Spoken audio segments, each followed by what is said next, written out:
I saw something that Jesus' death was for two categories of people. I thought he died for one people. No. Two categories. All through my life, I have heard that Jesus died for sinners alone. But I saw something that changed my eyes. Follow me now. 1 Corinthians 15 and verse 20. But now is Christ risen from the dead and became the first fruits of them that sleep. So there are people that were dead that he died for. And there are people that were asleep. He resurrected to be the first of them. But now is Christ risen from the dead. Now when I talk about the dead here, I'm talking about those who is what I call the falling away of God. The ones that fall away from God are the dead.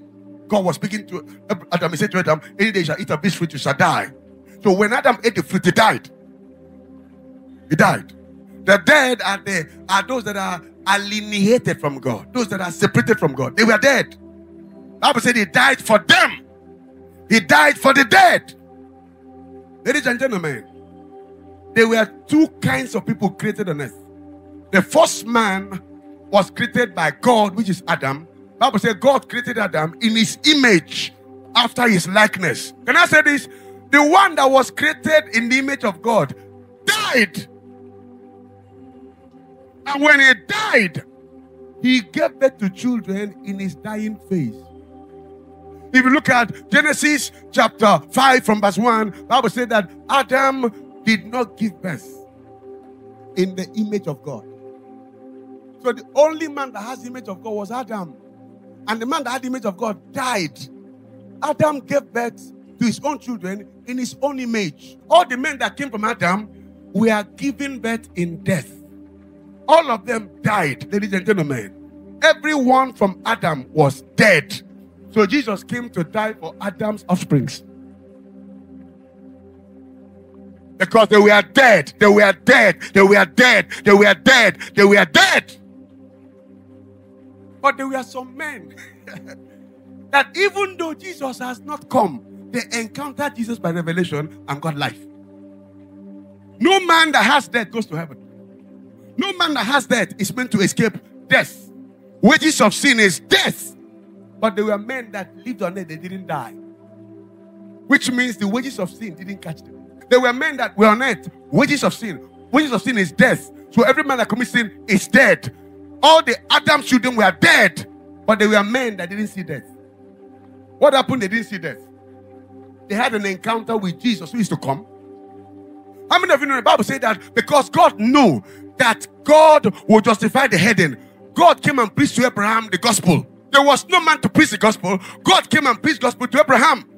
Abraham, believing the gospel, received Jesus. He was no more among the dead. He's among the sleeping.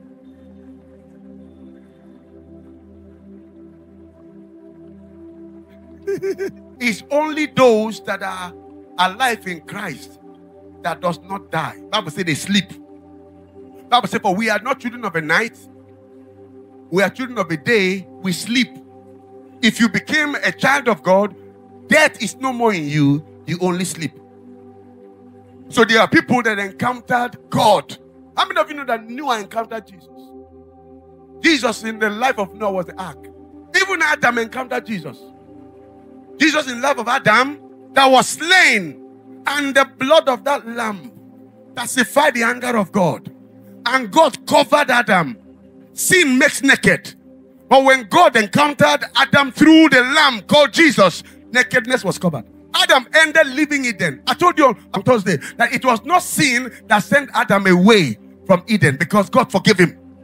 God forgave him through the blood of an animal. God forgave him by using the skin to cover him. There was forgiveness. But what is it that sent Adam out of Eden? What sent Adam out of Eden was that when he committed sin, sin was forgiven, but there was death injected in him. It was death in Adam that made God reject Adam from Eden.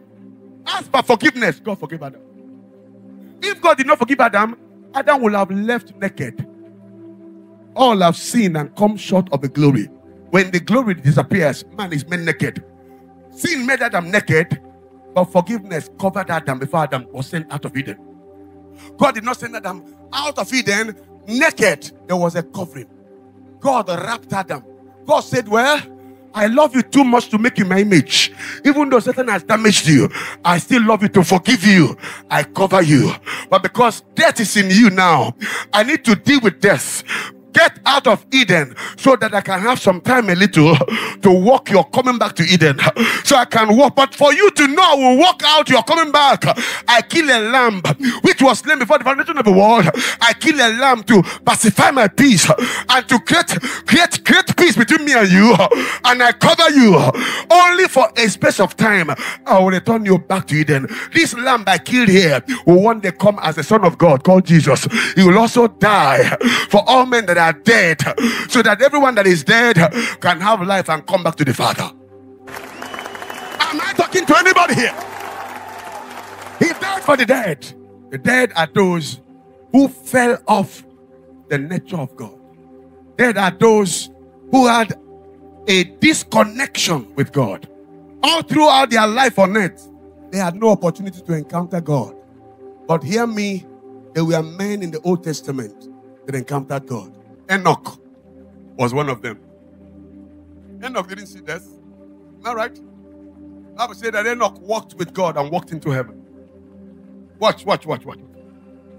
For death to be in the body, no man can enter heaven. Heaven is a place of life. Death is not allowed. But people like Enoch, so much walked with God, they encountered Christ, the life giver. They were just walking on earth and entered into heaven. He was transmognified. He was translated. He didn't die. He didn't see death. He did not see death at all. Is it John the Beloved? They wanted to kill him. John refused to die.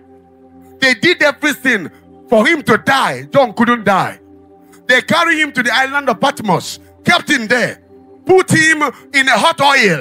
After frying him in the oil, they said he would die in the oil. When they brought him out, John was still alive. He didn't die. They left him at the island. As they left him at the island, he began to say, on the last day, the Lord opened my eyes and I saw. He began writing Revelation. The man is undiable. Death couldn't kill him. He only came to the point of saying, I'm satisfied. Master, I come back home. Is somebody like Paul? Paul said, I'm in between two opinions. Either to go or not.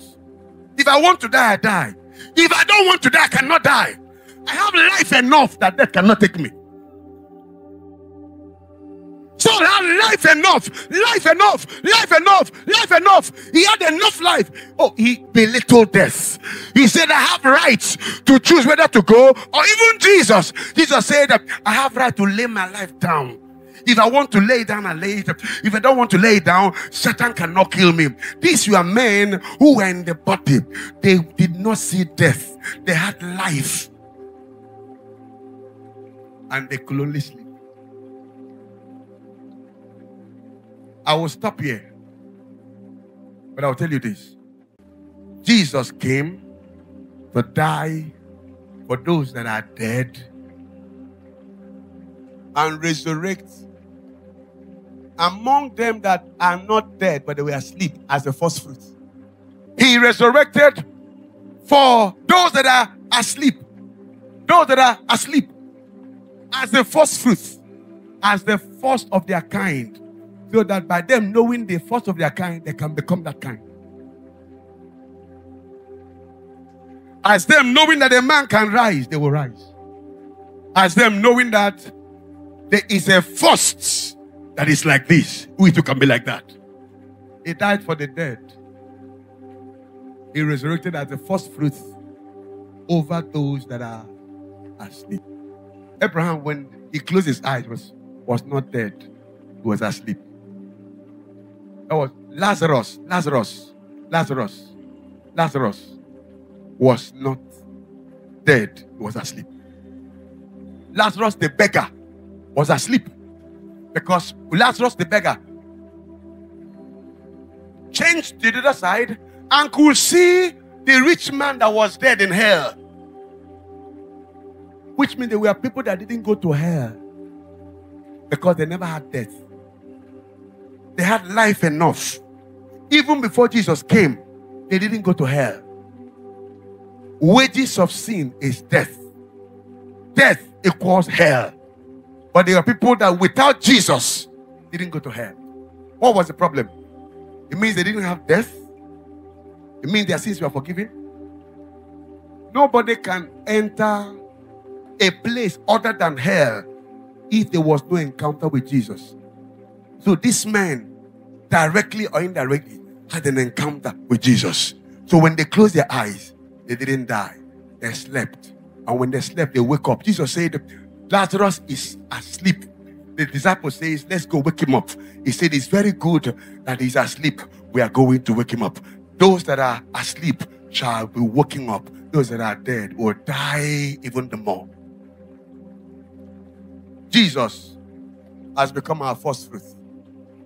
So we see him to know who we are meant to be. If he was not limited, I cannot be limited. If he was not arrested and kept in the grave, brother, I cannot be arrested by any force. No habit can keep me down. Even if it comes in one way, in 7 ways, I will defeat it. Who am I talking to here? Who am I talking to here? He has become our first fruits. Has become the first kind. So as we see the kind he is, we now know the kind we are born to be. We see the kind he is. The one that grave cannot keep. No force can keep me. The one that cannot die. I cannot die before my time. The one that had access to the Father. Heaven is always open on my behalf. The one whose name is an authority that breaks and opens door. Somebody, I pray for you that in not a long time, God will put power upon your name.